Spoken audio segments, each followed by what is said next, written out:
I walk to work. Errol Flynn trots along ahead of me, but that's dogs for you. Most people run only when they're late or when they're young people in a series. I walk. This is where I work.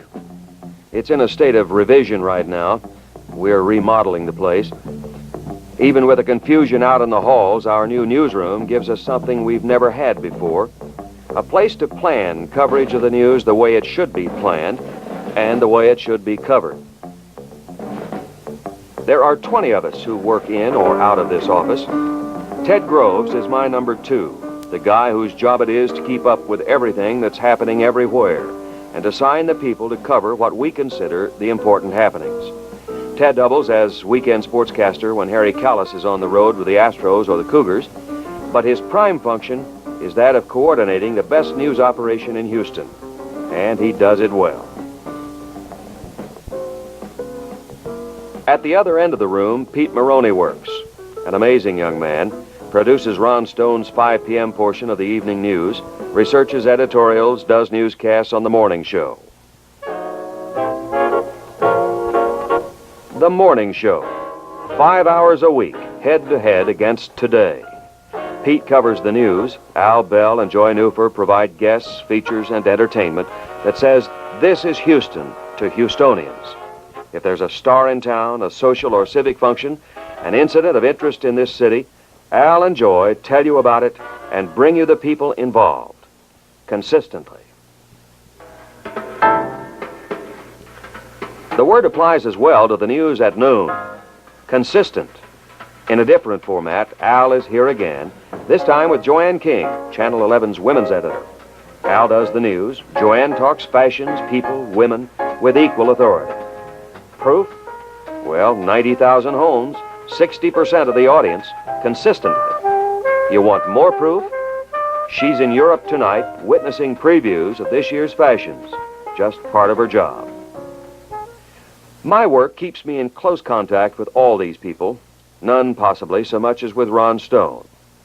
Now, what can I say about Ron? A good newsman, a good writer, a funny person with unmatched insight.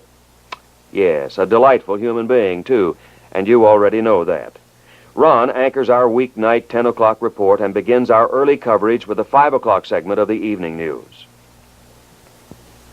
Just an hour later, with 2 equally delightful people, I go into the studio for the 6 o'clock evening news. Ed Edwards and Sid Lasher look like they're having a good time doing what they do. They are, and so am I. You know, we discovered long ago that hard, serious news doesn't have to be laughed at, but it doesn't have to be related as if at a funeral either.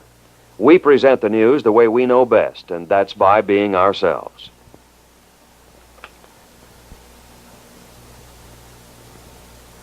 Ron walks in with Ed and Sid 4 hours later on weeknights, and once again the same atmosphere prevails.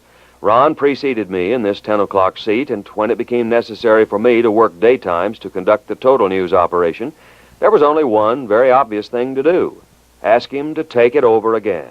The thing about it is, these men are pros. Ed Edwards lives and breathes the sports he covers. He's a familiar face at the World Series, the Super Bowl, and the neighborhood Sandlot.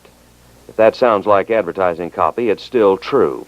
Ed knows, and more important, he conveys that knowledge. Sid? Well, Sid's in a class by himself. Weathermen have been known to be dry, humorless, technical, and very boring. None of which can be said of Sid. He's been called Houston's favorite television personality, and not without reason. The friends he's made for himself and for us are in great measure directly responsible for the success we enjoy. Thank you, Sid. On weekends, we normally stay home. We're replaced at 6 by Steve Edwards, Harry Callis, and Jerry Dale, and then at 10 by Steve alone. I think it may be that a good reporter has to be born with a sense of news, like an actor or a ball player. If that's so, Steve was. I probably shouldn't say this because I certainly don't feel like being put out to pasture yet, and I know Ron doesn't either. But Steve Edwards could well be the newscaster of the future. Harry Callis is new, to Channel 11 anyway. He's known to you as a member of the Astros and Cougars broadcasting teams, for which he's already received a national reputation as one of the very best. Harry's on the road tonight with the ball club, but on Saturdays and Sundays, when the teams are in town, Harry's part of our team, too. Jerry Dale is the voice of Channel 11, if that's a title you can give someone. He handles the weather assignment on the weekends, and he often tells you about it after having flown to meet what's coming in earlier in the day. Not every weathercaster in this business goes to quite that much trouble. He's also the station's staff announcer and director of audio production. We keep him busy, but with good reason. He's good. These are the people I work with, the ones you see on the air anyway. It's trite for me to say that we're part of a larger group effort, but we are, of course. We are, all of us, aware of that and aware of what this group effort has accomplished and will continue to accomplish. We work in this building with its new desks and new rugs and tape machines and God knows what kinds of technical equipment and walls that aren't all up yet and carpenters hammering and plumbers plumbing and paper hangers papering. We work here together with one goal: to bring you total television with an eye on the news and the clock and a hand on the pulse of this city. We hope we read that pulse correctly.